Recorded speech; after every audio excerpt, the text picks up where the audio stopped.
Calculate the depression in freezing point, यानी water का delta TF calculate करना है when 10 gram of this compound CH3 CH2 CHCl COOH it is 2-chloro-butanoic acid. तो ये compound जो है इसको डिसॉल्व किया गया है वाटर में। कंपाउंड जो है जो कि सॉल्यूट है इट इज 10 ग्राम। अब इसको वाटर में जब डिसॉल्व किया तो वाटर जो है वो कितना है, it is 250 gram of water. Now इसके कारण जो है वाटर का फ्रीजिंग पॉइंट डिप्रेशन में जाएगा, यानी डिक्रीज होगा। ये डिप्रेशन कितना होगा वो हमें कैलकुलेट करना है। अब एक इंटरेस्टिंग चीज ये है कि जो हम सॉल्यूट इसमें डिसॉल्व करने वाले हैं वैसे भी एक वीक एसिड है जो कि पार्शियल आयनाइजेशन करेगा, कंप्लीटली आयनाइजेशन नहीं करने वाला है। इस रीजन से जो वीक एसिड है उसका डिसोसिएशन कांस्टेंट या फिर आयनाइजेशन कांस्टेंट गिवन है, इट इज 1.4 × 10⁻³ और ये जो सॉल्यूशन है उसका डिप्रेशन कांस्टेंट कितना है, इट इज 1.86 केल्विन kg पर मोल। तो एक काम करते हैं, जो गिवन है पहले हम लोग वो मेंशन कर देते हैं। जो भी हमारा सॉल्यूट है उसका वेट कितना है, इट इज 10 ग्राम और ये जो सॉल्यूट है इसका मॉलिक्यूलर वेट कैलकुलेट करके रखना पड़ेगा 122.5 ग्राम पर मोल। क्योंकि ये एक वीक एसिड है जिसका आयनाइजेशन कांस्टेंट K अल्फा की वैल्यू है 1.4 × 10⁻³ और जो डिप्रेशन कांस्टेंट है फ्रीजिंग पॉइंट का उसकी वैल्यू है 1.86 केल्विन kg पर मोल और जो सॉल्वेंट है वाटर है इसका वेट है 250 ग्राम और मॉलिक्यूलर वेट हमें पता है वाटर का, इट इज 18 ग्राम पर मोल। इसका यूज करके सबसे पहले हम लोग क्या कैलकुलेट कर लेते हैं, मोल्स कैलकुलेट कर लेते हैं कि मोल्स कितने हुए। तो N2 इक्वल्स टू क्या होगा, wait of solute divided by its molecular wait. तो वेट कितना है, वेट हमें पता है इट इज 10 और मॉलिक्यूलर वेट इट इज 122.5। इसको सॉल्व करके हमें मोल्स मिल जाएंगे। मोल्स हैं 0.0816 मोल। ध्यान रखना है कि हमें इस पूरे सॉल्यूशन के अंदर डिप्रेशन इन फ्रीजिंग पॉइंट मतलब डेल्टा TF कैलकुलेट करना है ना। मोल्स मिल गए। अब एक काम करते हैं, मोल्स के हेल्प से हम लोग मोलालिटी कैलकुलेट करते हैं सॉल्यूशन की, क्योंकि डिप्रेशन और फ्रीजिंग पॉइंट में मोलालिटी का यूज होता है। तो मोलालिटी इक्वल्स टू क्या होता है, moles upon weight of solvent in kg। तो यहाँ पे मोल्स अभी हमने कैलकुलेट किए, that is 0.0816 upon weight of solvent कितना दे रखा है, इट इज 250 ग्राम। इसको हमने kg में कन्वर्ट कर दिया और इसको सॉल्व करेंगे तो हमें मोलारिटी कितनी मिल रही है, इट इज 0.3264 मोल पर kg। ये हमारी मोलालिटी है। अब जैसा कि हमें पता है कि इस क्वेश्चन के अंदर हमें K अल्फा की वैल्यू गिवन, अब इसकी हेल्प से हम लोग अल्फा कैलकुलेट पहले करेंगे। तो हमारे पास एक फॉर्मूला है जो कि हमने इक्विलिब्रियम में डिराइव किया था, it is K alpha equals to alpha square C। तो यहां से अल्फा कैलकुलेट कर सकते हैं। तो अल्फा इक्वल्स टू कितना आएगा, alpha equals to square root of KA upon C। अब यहाँ पे हम वैल्यूज पुट कर देते हैं। K की वैल्यू कितनी है, इट इज 1.4 × 10⁻³ और जो C है दैट इज द कॉन्सेंट्रेशन जो कि भी हमने मोलालिटी में कैलकुलेट कर लिया 0.3264 एंड इसका रूट लेना है। इसको सॉल्व करके अल्फा की वैल्यू कितनी आएगी, हमें पता है कि वीक एसिड है और अल्फा की वैल्यू कितनी आती है वीक एसिड के लिए, it should be less than 1। तो 0.0655 that is the value of alpha. Now अब जैसा कि हमें पता है कि अगर ये वीक एसिड है और इसको अगर हम लोग वाटर में डालेंगे तो ये क्या करेगा, डिसोसिएट करेगा। तो अगर ये हमारा वीक एसिड है CH3 CH2 CHCl COOH, इसको वाटर में अगर हम डिसॉल्व करेंगे तो इसमें से दो आयंस निकलेंगे, CH3 CH2 CHCl COO minus plus H plus. यहाँ पे इसका डिसोसिएशन हो जाएगा। और क्योंकि ये डिसोसिएशन किसका हो रहा है, एक वीक एसिड का, जिसकी अल्फा की वैल्यू कितनी है, it is equal to 0.0655। It is the degree of dissociation. अब डिग्री ऑफ डिसोसिएशन अगर हमारे पास है, इसके हेल्प से हम लोग वेंट ऑफ फैक्टर कैलकुलेट कर सकते हैं। अच्छा, यहाँ पे तुम ये भी देख रहे हो कि इसमें से 2 आयंस निकल रहे हैं, तो n की वैल्यू कितनी आएगी? n equals to 2। तो हमारे पास फॉर्मूला है alpha equals to i-1 upon n-1। तो यहां से हम लोग को i निकालना है। i-1 को एज इट इज रखते हैं। अब नीचे n-1 जो है यहाँ पे 2-1 करेंगे तो 1 ही आएगा। तो जस्ट बचा हमारे पास क्या? We have only i-1। Okay, अब यहां से i निकाल सकते हैं। तो i इज इक्वल टू क्या हो जाएगा? अल्फा और साथ में +1। यहां से हमें मिल जाएगा i की value, that is van't Hoff factor. Alpha की वैल्यू कितनी थी? It is 0.0655 plus 1, that is i equals to 1.0655। ये है i की वैल्यू। अब हम लोग हमारा वेंट ऑफ फैक्टर का यूज करके depression in freezing point calculate कर सकते हैं। That is delta TF equals to I into KF into molality. तो वैल्यूज पुट कर देते हैं। तो delta TF equals to I की वैल्यू है 1.0655, KF क्वेश्चन में गिवन है 1.86 एंड मोलालिटी भी हमने कैलकुलेट करके रखी हुई है, इट इज 0.3264। इन सारी वैल्यूज को अगर सिंप्लीफाई करोगे तो finally depression of freezing point जो है वो कितना आएगा? It will be equal to 0.65 kelvin. That is your final answer. Now question number 33 क्या गिवन है?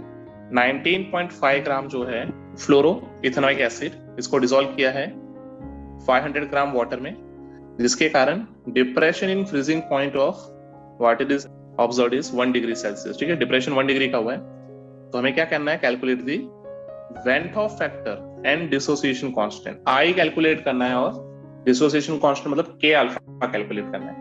तो पहले जो गिवन है वो लिख लेते हैं। तो सबसे पहले हमारे पास जो सॉल्यूट है उसका वेट कितना गिवन है? इट इज 19.5 ग्राम एंड उसके साथ साथ उसका जो थियोरेटिकल मॉलिक्यूलर वेट होता है इट इज 78 ग्राम पर मोल। और वेट ऑफ सॉल्वेंट जो है वो कितना है? It is 500 gram water and depression in freezing point that is delta TF, उसकी वैल्यू कितनी है? It is 1 degree Celsius. अच्छा, यहाँ पे हमें KF की वैल्यू क्वेश्चन में दी नहीं है, बट वाटर के लिए KF is equal to 1.86 kelvin kg पर मोल एंड हमें कैलकुलेट करना है K अल्फा की वैल्यू कितनी होगी, बिकॉज ये भी एक वीक एसिड है। और सेकेंड चीज हमें पूछी है वेंट ऑफ फैक्टर यानी I की वैल्यू। तो एक काम करते हैं, सबसे पहले हम लोग यहाँ पे डिप्रेशन इन फ्रीजिंग पॉइंट की वैल्यू यूज करके कैलकुलेटेड वाली मॉलिक्यूलर वेट कैलकुलेट करते हैं। तो हमारे पास फॉर्मूला है delta TF equals to KF into molality, या फिर मोलालिटी की जगह हम क्या लिख सकते हैं? Weight upon molecular weight into weight of solvent in kg। इसमें से मॉलिक्यूलर वेट निकालने जाएंगे तो M2 इक्वल्स टू क्या आएगा? M2 equals to KF into W2 into, क्योंकि हमें kg में चाहिए तो मल्टीप्लाई बाय 1000 कर देता हूँ, and divided by delta TF into W1। यहां से हम मॉलिक्यूलर वेट कैलकुलेट करते हैं। तो KF की वैल्यू कितनी है? It is 1.86 multiply by solute का weight 19.5 gram multiply by 1000 and divided by delta TF की वैल्यू वो है 1 and weight of solvent 500 gram. तो सॉल्व करके हम लोग निकाल लेते हैं वैल्यू कैलकुलेटेड मॉलिक्यूलर वेट। तो जो M2 आएगा वो कितना आएगा? M2 की वैल्यू जो हमने कैलकुलेट की उसकी वैल्यू है 72.54 ग्राम पर मोल। जो M2 थियोरेटिकली होनी चाहिए 78 ग्राम पर मोल। तो वेंट ऑफ फैक्टर के लिए हम लोग फॉर्मूला अप्लाई करेंगे I equals to M2 theoretical upon M2 calculated. Theoretical कितना आया था? इट वाज 78 और जो हमने कैलकुलेट किया इट वाज 72.5। अब इन दोनों का अगर हम रेशियो लेंगे तो I की वैल्यू कितनी आ रही है? वेंट ऑफ फैक्टर की वैल्यू आ रही है I इक्वल्स टू 1.075। ये हमें मिल गया वेंट ऑफ फैक्टर। अब I का यूज करके हमें एक्चुअली क्या करना है, K अल्फा की वैल्यू कैलकुलेट करनी है। बट K अल्फा की वैल्यू कैलकुलेट करने के लिए हमें पहले क्या चाहिए होगा, अल्फा चाहिए होगा। तो अल्फा की वैल्यू निकाल लेते हैं। अब हमें पता है कि ये जो सॉल्यूशन है इसके अंदर हम लोग जब फ्लोरो इथेनॉइक एसिड को ऐड करेंगे तो ये डिसोसिएशन करेगा। डिसोसिएशन करेगा तो उसका इक्वेशन क्या बनेगा, ये भी मेंशन कर देता हूं, CH2F COOH। इसको अगर मैं वाटर में ऐड करूंगा तो ये डिसोसिएट करके CH2F COO minus N H plus release करेगा। इससे ये पता चलता है कि डिसोसिएशन करने के बाद इसमें से 2 आयंस निकलेंगे, N की वैल्यू 2 आएगी। और यहां से हम लोग अल्फा कैलकुलेट कर सकते हैं। For dissociation alpha equals to I-1 upon N-1। I की वैल्यू अभी भी हमने कैलकुलेट की थी, it is 1.075 minus 1 divided by N-1। N की वैल्यू कितनी, 2-1।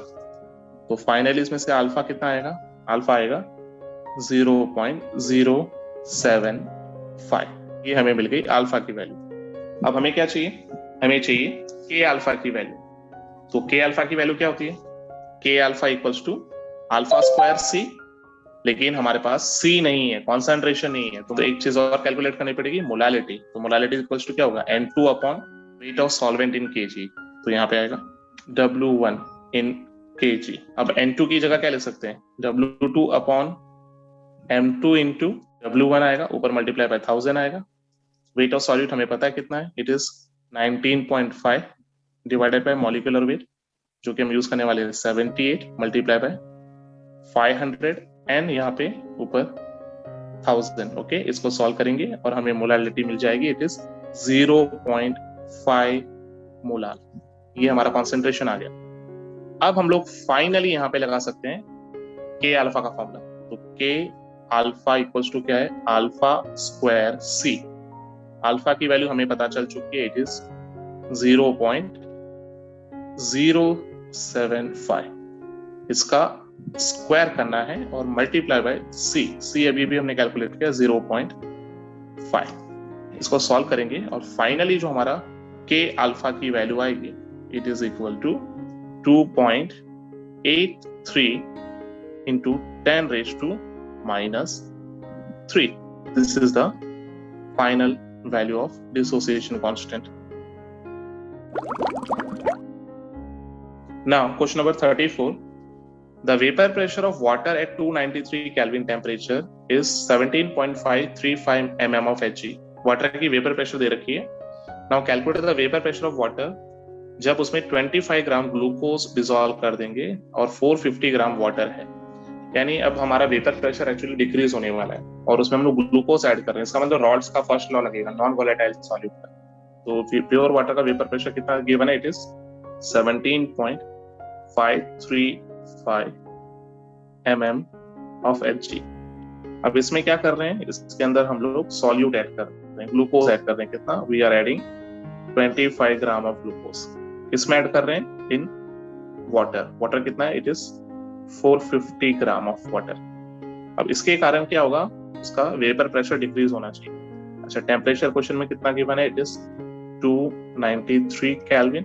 मॉलिक्यूलर वेट, अब ये जो हम ऐड करने वाले हैं वाटर के अंदर, उसका मॉलिक्यूलर वेट कितना है, इट इज 18 ग्राम पर मोल। एंड ग्लूकोज जो है जिसको ऐड करेंगे उसका मॉलिक्यूलर वेट हमें पता है, इट इज 180 ग्राम पर मोल। इंफॉर्मेशन हमें ऑलरेडी पता है। तो एक काम करते हैं, पहले दोनों के मोल्स निकाल लेते हैं, सॉल्यूट के मोल्स निकाल लेते हैं। N2 it is equal to weight of solute divided by its molecular weight. Weight of solute is 25 and molecular weight is 180। इसको सॉल्व करेंगे और हमें मिलेगा, इसके मोल्स हैं 0.139 मोल। सिमिलरली हम लोग सॉल्वेंट के भी मोल निकाल लेते हैं।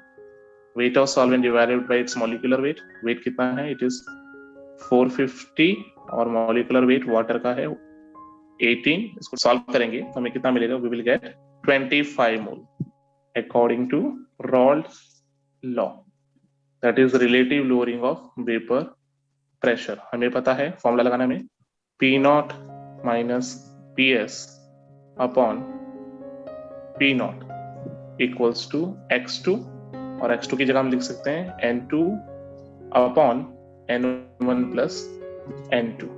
अब इस क्वेश्चन के अंदर एक्चुअली हमें वेपर प्रेशर सॉल्यूशन का निकालना, that means we have to calculate PS। फॉर्मूले के अंदर जो भी चीजें पुट करनी वो हमारे पास है। P नॉट की वैल्यू हमें गिवन है, कितनी है? It is 17.535 minus PS upon again 17.535 equals to N2। N2 की वैल्यू भी हमने कैलकुलेट की 0.139 अपॉन N1 प्लस N2। तो N1 की वैल्यू कितनी है?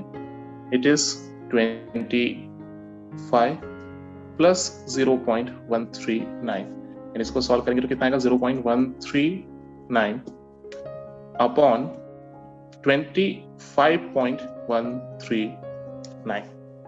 अब यहां से हम लोग कैलकुलेट करते हैं, तो ये 17.535 minus PS is equal to 17.535 multiply by 0.139 and divided by 25.139। अब इस पूरे को अगर हम सॉल्व करेंगे तो हमें फाइनली मिलेगा 17.535 माइनस PS इक्वल्स टू 0.097, और फाइनली जब PS निकालेंगे तो PS इक्वल्स टू 17.535 माइनस 0.097, जो कि फाइनल आंसर देगा 17.44 mmHg. So that is the vapor pressure of water when 25 gram of glucose is dissolved in 450 gram of water. Now question number 35.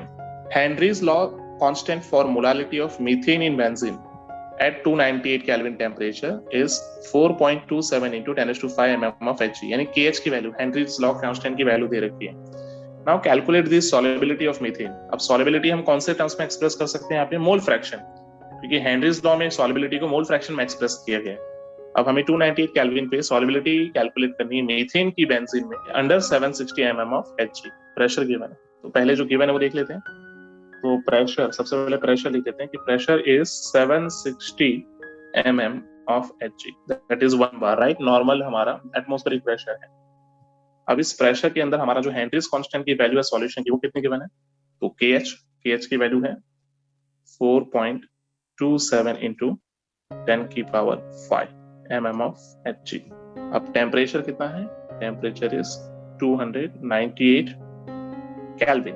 अब यहाँ पे हमारे पास सॉल्यूट जो है that is methane and solvent जो है इट इज बेंजीन। हमसे calculate करने के लिए क्या पूछा है कि what will be the solubility in terms of mole fraction, क्योंकि हेनरीज लॉ में हमेशा हम सॉल्युबिलिटी को मोल फ्रैक्शंस में एक्सप्रेस करते हैं। तो अब हम हेनरीज लॉ का फॉर्मूला लगा लेते हैं, एक काम करते हैं। Now according to Henry's law P equals to KH multiply by X। हमें यहाँ पे एक्चुअली मोल फ्रैक्शन ही कैलकुलेट करना है, X कैलकुलेट करना है, तो यहाँ से X निकाल सकते हैं। तो X equals to P upon KH। अब P की वैल्यू कितनी है? इट इज 760 अपॉन KH की वैल्यू है 4.27 into 10⁵। इसको सॉल्व करेंगे तो जो मोल फ्रैक्शन है उसकी वैल्यू आएगी 177.9 into 10⁻⁻⁵, या फिर इसको हम लोग लिख सकते हैं 1778 into 10⁻⁻⁵। So this is the mole fraction of methane in benzene, which is actually expressing solubility.